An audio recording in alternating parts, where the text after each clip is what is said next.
Oi, meu nome é Aline, eu sou oncologista clínica da cidade de Tubarão, Santa Catarina. Sou professora da Universidade do Sul de Santa Catarina, da Unisul, da Faculdade de Medicina. E eu estou aqui hoje, junto com a Atlantis, para tirar algumas dúvidas a respeito do câncer de mama em relação ao Outubro Rosa.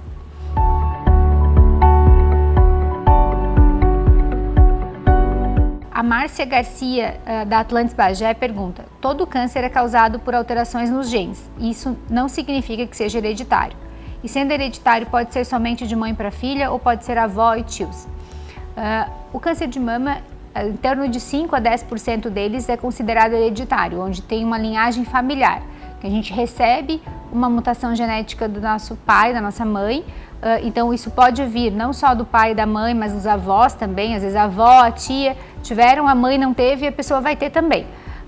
Essas são alterações genéticas mais específicas, onde pode ser inclusive avaliado a família do ponto de vista genético para avaliação do risco dos descendentes. A Lucilene Castro, do Atlantis Blumenau, pergunta: quais as mudanças de hábito que podem diminuir as chances de desenvolver câncer de mama?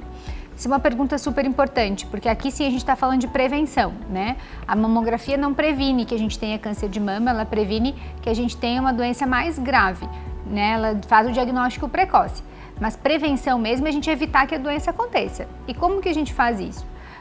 Evitando os fatores de risco. Alguns não são modificáveis, que é o fato da gente ser mulher, né? Homem também tem câncer de mama, mas é muito mais raro. A nossa descendência, a gente não escolhe a nossa família, e a menopausa, que é uma coisa que vai acontecer pela natureza. Então, quanto mais velha a mulher, maior o risco de câncer de mama.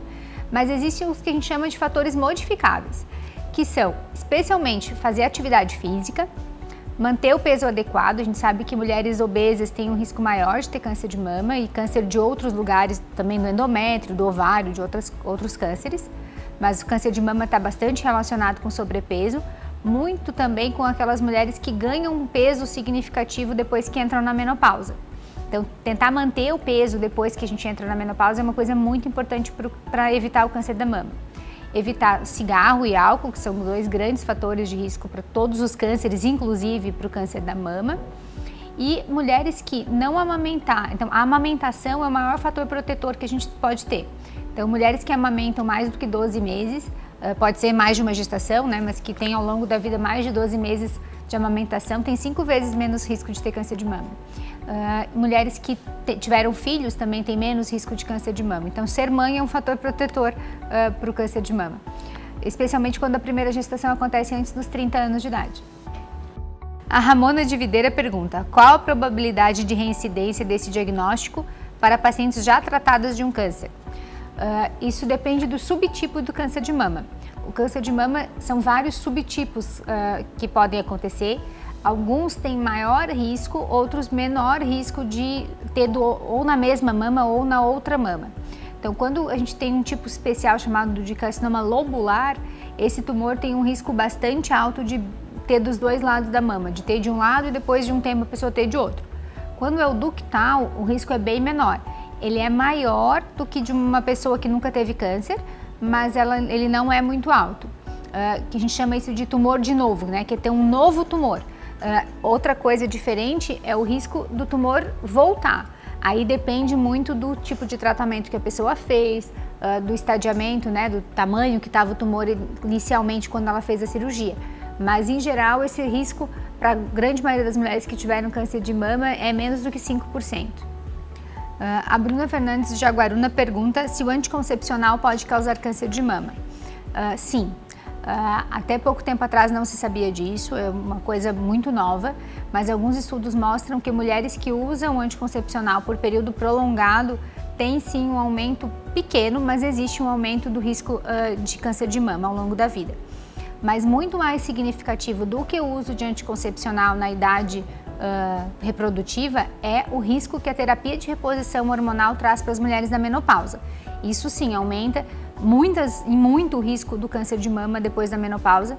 Então a terapia de reposição hormonal da menopausa deve ser evitada, usada pelo menor tempo possível e sempre com acompanhamento ginecológico muito restrito e discutindo muito com o ginecologista o quanto os sintomas da menopausa estão atrapalhando porque ela vai ter que ter um acompanhamento muito mais rigoroso em relação à mama, porque ele aumenta, sim, o risco daí do câncer de mama.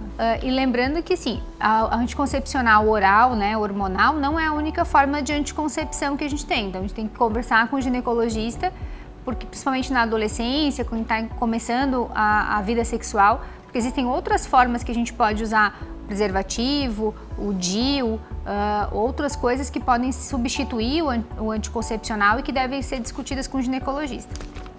A Bruna também pergunta qual a idade mais comum para o desenvolvimento do câncer de mama. Em torno de 60% dos tumores de mama acontecem depois dos 50 anos de idade.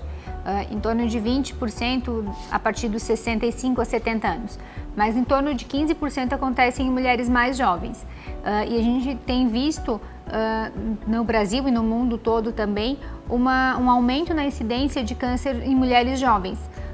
Tem um paciente de 20 anos, 25 anos, não é a idade mais comum, o mais comum é depois dos 40, especialmente entre 50 e 60 anos. A faixa etária mais acometida é entre 50 e 60 anos, mas ele pode acontecer em qualquer faixa etária, só ele é extremamente raro em adolescente.